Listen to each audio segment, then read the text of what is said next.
Concern for the quality of care is a major part of nursing's responsibility to the public and is accountable to the consumer for the quality of its services. We're going to continue with part 2 of legal issues in nursing and healthcare.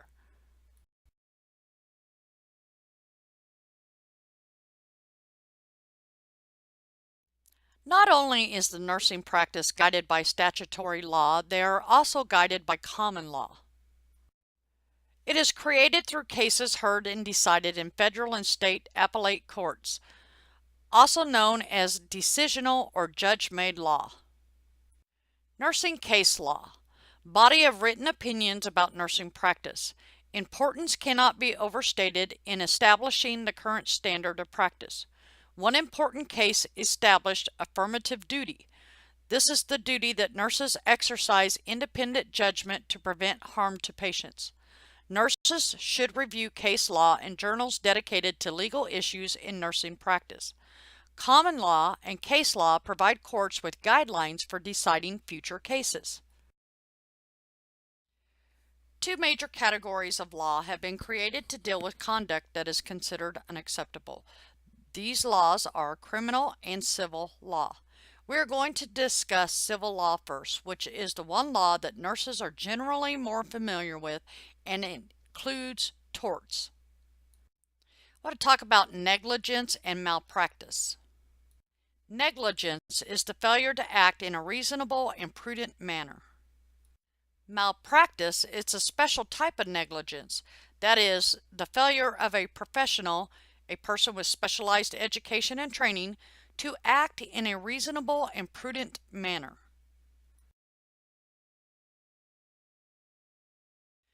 Okay, some elements that are essential to prove negligence or malpractice are that the nurse owed patient a special duty of care based on the establishment of a nurse-patient relationship.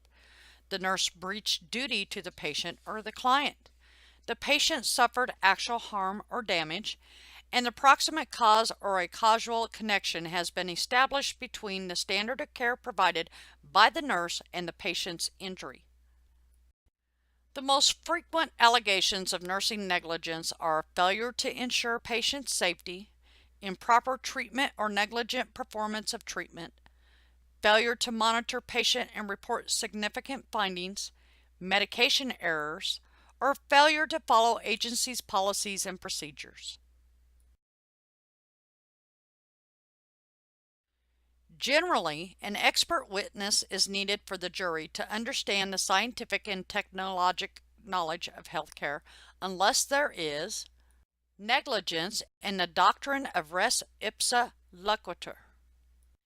This applies when the negligent act clearly lies within the range of a jury's common knowledge and experience to determine the standard of care. In other words, the thing that speaks for itself. Expert nurse witnesses are not required to help establish the standard of care. For example, studies confirm that approximately 1,000 to 2,500 foreign bodies annually, such as instruments, needles, and sponges, are inadvertently left in the patient after surgery. Then we also have complete negligent acts of the nurse, known as gross negligence. This is a reckless act that reflects a conscious disregard for the patient's welfare. The court may award special damages meant to punish the nurse for the outrageous conduct. These are referred to as punitive damages. Claims of negligence may arise when student nurses provide care. Well, because the student is not yet a licensed professional, faculty member or licensed nurse is named to supervise. You'll recall Dennis versus Specialty Select Hospital in Flint, Michigan in 2005. They found that a nursing student's mistake was not ordinary negligence, but professional malpractice. The student should have possessed the requisite knowledge and clinical judgment. Now we're going to move on to criminal law.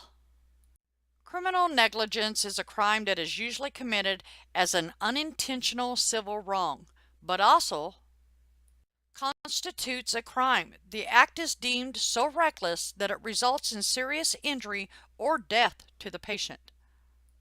Consequences, in addition to criminal charges, are loss of job and livelihood, suspension or revocation of license, out-of-pocket fines levied by the nursing board, significant attorney's fees.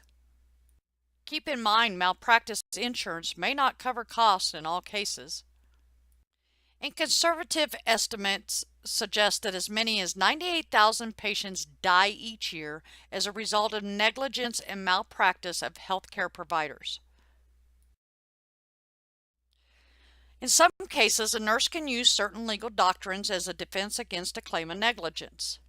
In no case may a nurse use the defense following physician's orders.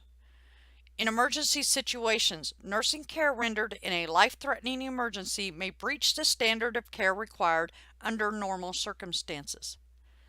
Governmental immunity. The individual healthcare workers employed in federal or state facilities are shielded from personal responsibility for damages in malpractice cases.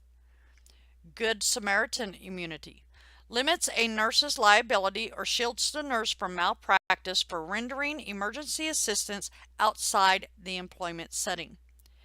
And then the ANA Code of Ethics and American Medical Association Code of Medical Ethics is the central role of nurses is to prevent patient harm.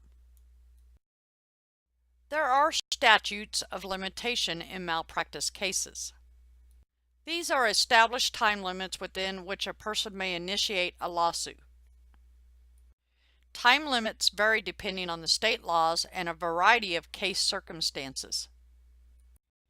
Even though many states have established a time limit of 2 to 3 years from the date of the patient's injury or death in which the plaintiff must sue, statutes of limitation vary widely from state to state. There are variations and definitions to this limitation. Some may not begin until the end of a series of treatments, and etc. I have actually heard that in some circumstances, in some cases, statute of limitation was 10 years. That is why documentation is very important. Tell me, if you were to be brought into a malpractice suit 10 years down the road, will you remember everything from 10 years ago? Are you going to even remember the patient? You will see thousands of patients by then. You may remember some general information, such as why the patient was medically being treated, but you're not going to remember all of the facts that could be detrimental to the outcome of a case. When errors occur in practice, studies confirm that telling the patient and family about the mistake results in less severe ramifications for clinicians and facilities.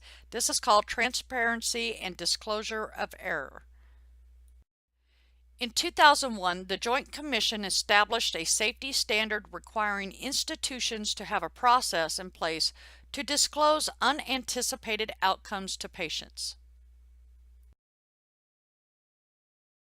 This concludes Part 2 of Legal Issues in Nursing and Healthcare. If you have any questions related to course content, contact the instructor.